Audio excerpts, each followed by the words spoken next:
सर्वांना नमस्कार. मी कावली मेघना, मुख्य कार्यकारी अधिकारी, जिल्हा परिषद नांदेड. यावेळी आपण 18 तारखेपासून शासनाचा फॉर्मल आपला मालेगाव यात्रा सुरू होणार. 18 पासून आपला कार्यक्रम आहे 25 पर्यंत. एवढ्या दिवसाचं आम्ही नियोजन केलं. मध्ये 2 दिवस 20 आणि 21 मतदान आणि मतमोजणी असल्यामुळे आपल्या त्या ठिकाणी त्या 2 दिवस शासनाचा मोठा कार्यक्रम आम्ही ठेवलं नाही आहे. यावर्षी आमच्या जिल्हा परिषद सेस मार्फत आणि आपल्या पालकमंत्री महोदय आणि आमदार महोदय यांचा कॉर्पोरेशनमुळे आपल्या जे DPDC मधनं सुद्धा आपल्याला पैसे यावर्षी भेटलेले, त्यामुळे आम्हाला चांगल्या पद्धतीने नियोजन करण्यात आलेलं आहे. यावर्षी आपल्याला सर्वांना माहिती आहे की अतिवृष्टी झाल्यामुळे आपल्या लोहा तालुक्यामध्ये थोड्या तलावाचा प्रॉब्लेम झाला, ते सुद्धा आम्ही दुरुस्ती करून घेतलेलं आहे.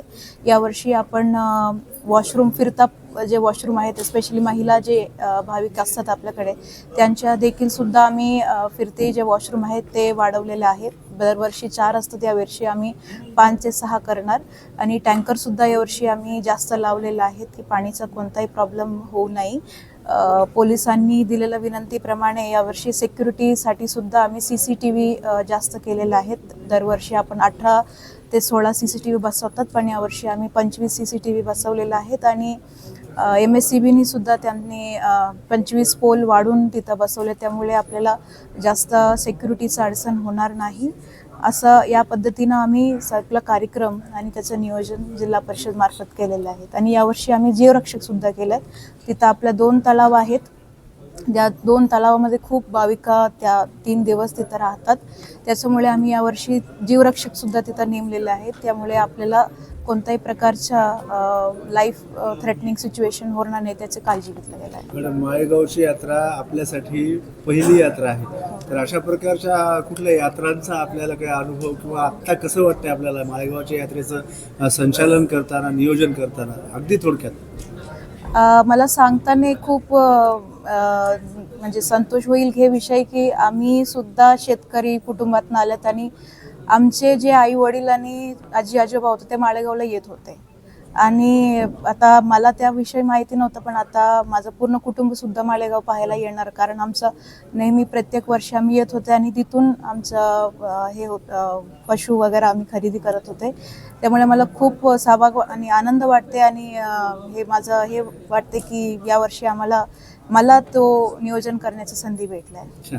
मला वाटते की यावर्षी खूप चांगलं नियोजन झालेलं आहे, कारण यावर्षी आपला दोन्ही टँकर दोन्ही जे मोठे मोठे पंप्स होते तिथं आम्हाला विद्युत ठिकाणीतून थोडे प्रॉब्लेम झाला होता. आणि यावेळी आपला अतिवृष्टीमुळे तलावसुद्धा फुटलेले आहेत, त्यामुळे आम्हाला खूप स्टार्टिंगमध्ये प्रॉब्लेम झाला होता आणि आम्हाला सुद्धा टेन्शन होता की ते प्रॉब्लेम क्लिअर होणार की नाही.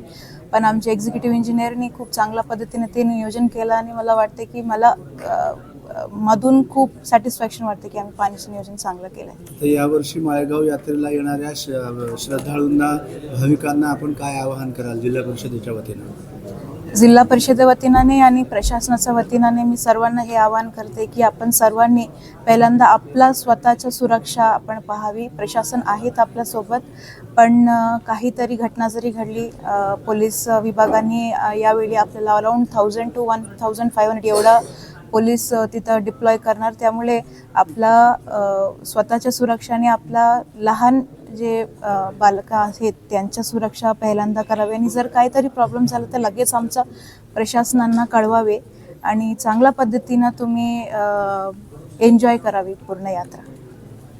थँक्यू.